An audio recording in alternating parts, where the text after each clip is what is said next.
Hello, welcome to my channel. My name's Alicia. Today I thought we'd do a car chat, change it up a bit, kind of a little bit of chit chat. I will have timestamps down below. The first part's just kind of going to be story time. Then I have my face story, and then we will end it with kind of decluttering, closet organization. I'll have before and after videos for my husband's closet and the office closet. So I will do timestamps down below. If you remember, like on my goals for this year, I've kind of been just marking them off. They were very small and generic, but one of them was a kind of declutter, and the closet had been bugging me. So I feel really good getting that taken care of. We in our city, you can have large bulk pickup like 2 or 3 times a year for free. So we had some things in our side yard that needed to go. So I called and got that done. Getting things done feels so good.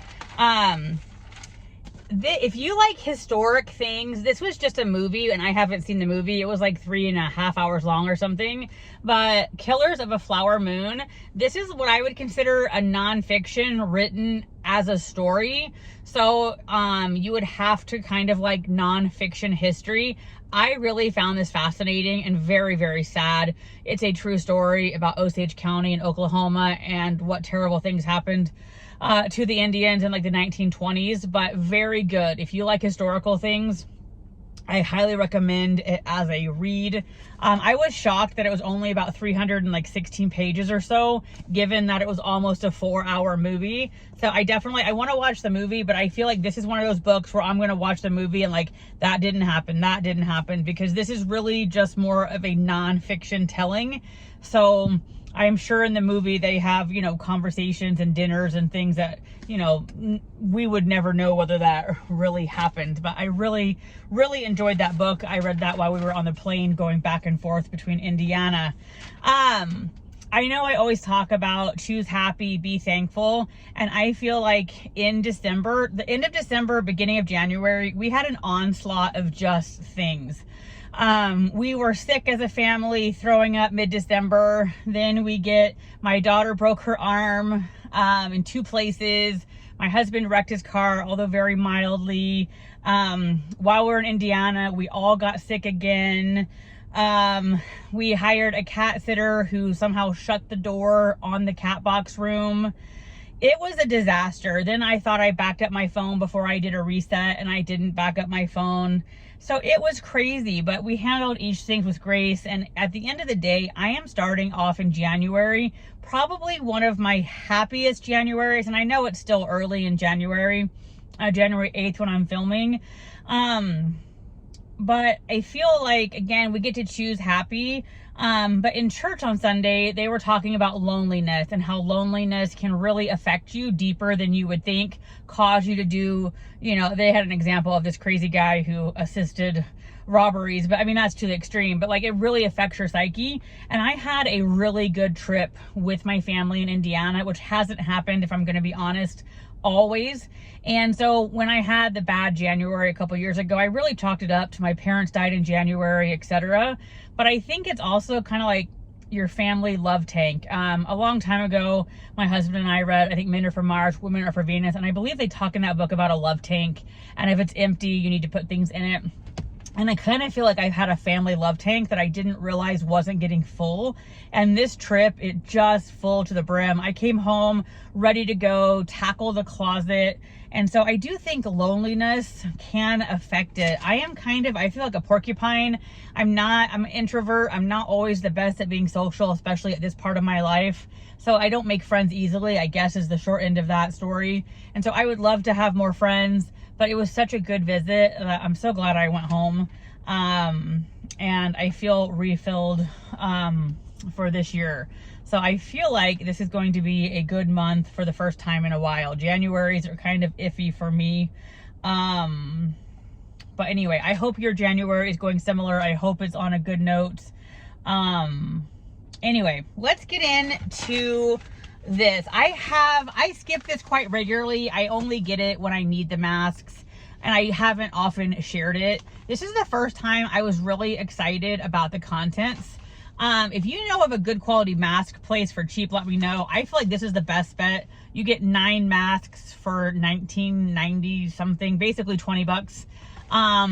And they have really good quality, like the mask material is really good quality and the ingredients are really good. Sometimes at TJ Maxx I can find them, but the ingredients there have been, I feel like, going down the hill, and the quality of the mask isn't always good.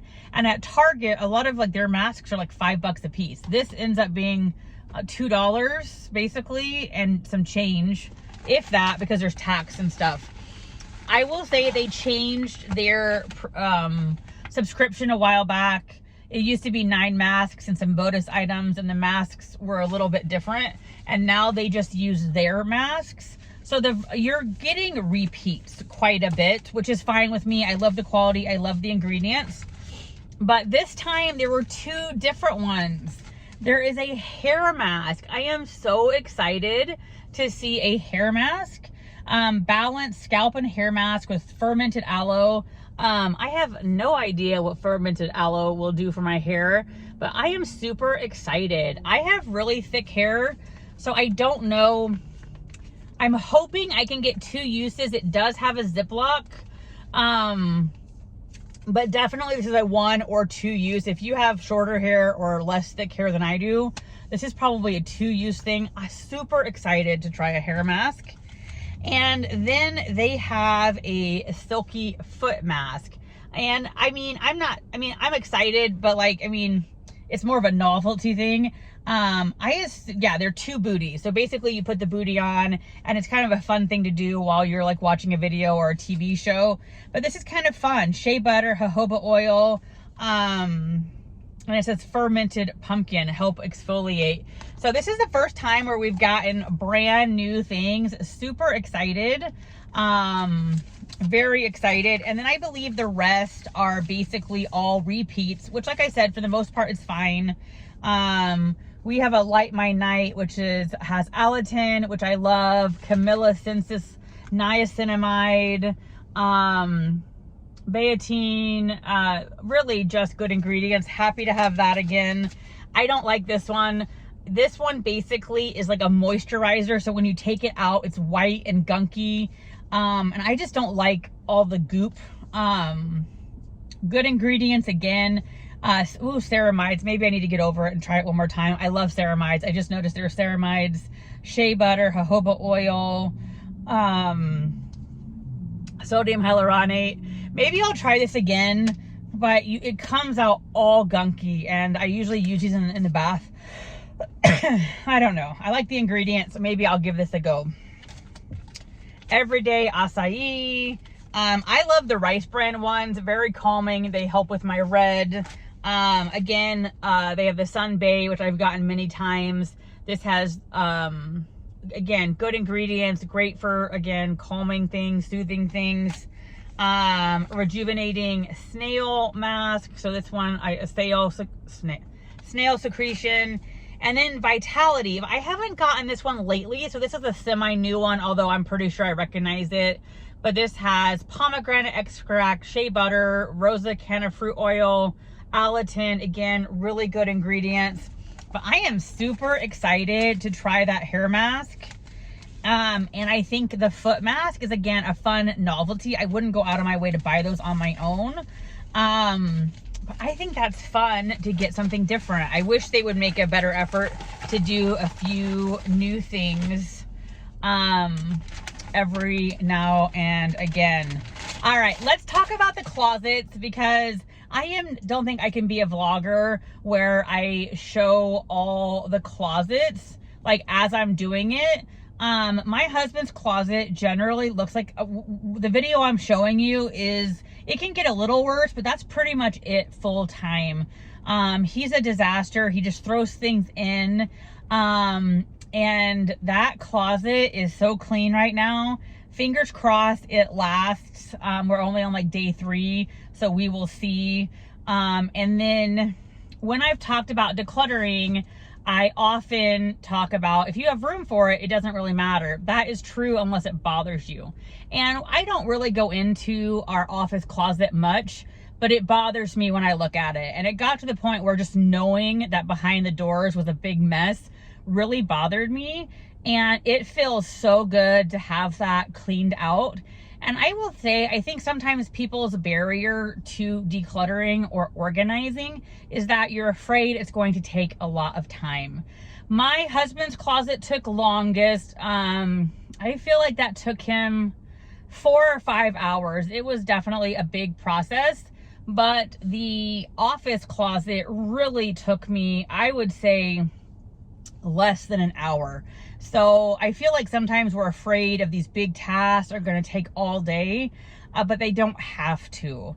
And it feels so good to get things done. So up next, I will do the before, the after, and then the before, and then the after for each of our closets. And fingers crossed, my husband's can stay clean. He is just the natural Linus, like Snoopy.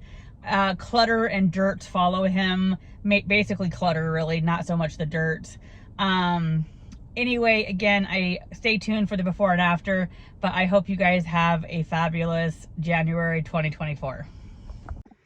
All right, today is closet organizing day. This is my husband's closet. Believe it or not, this is good for him. He roasts coffee, so a lot of those bags are full of coffee. He blames this whole thing on this piece of furniture, but it is in usual various stages of him tossing things on the floor. So I'm taking a before just in case the after looks magnificent. This is the after of my husband's closet. I would say it's a 180. Hopefully it can stay this way. All right, this is the before of this closet. This is like in our office. And I could shut the door and forget about it, but it bothers me. So this stuff needs to be, I'm pulling it out, I'm hoping, and decluttering and stuff. This is where this particular closet has, like, that bag is of my Cabbage Patch stuff from when I was little. My daughter had no use for it. What do you do with it? My husband wants to keep boxes of Legos. He has the complete set already at work. Memory games that are like 40 years old. This stuff, I would like to find some retirement home to like take it to. We don't need crocheted blankets. These are books that we kept that I think, I don't know, this whole thing just needs a good declutter. It's been driving me nuts. So this is the before. Here is the after of the closet. Nothing groundbreaking, but just a lot better. This pile over here could definitely have something going on or more organized, but I am definitely happy with the progress.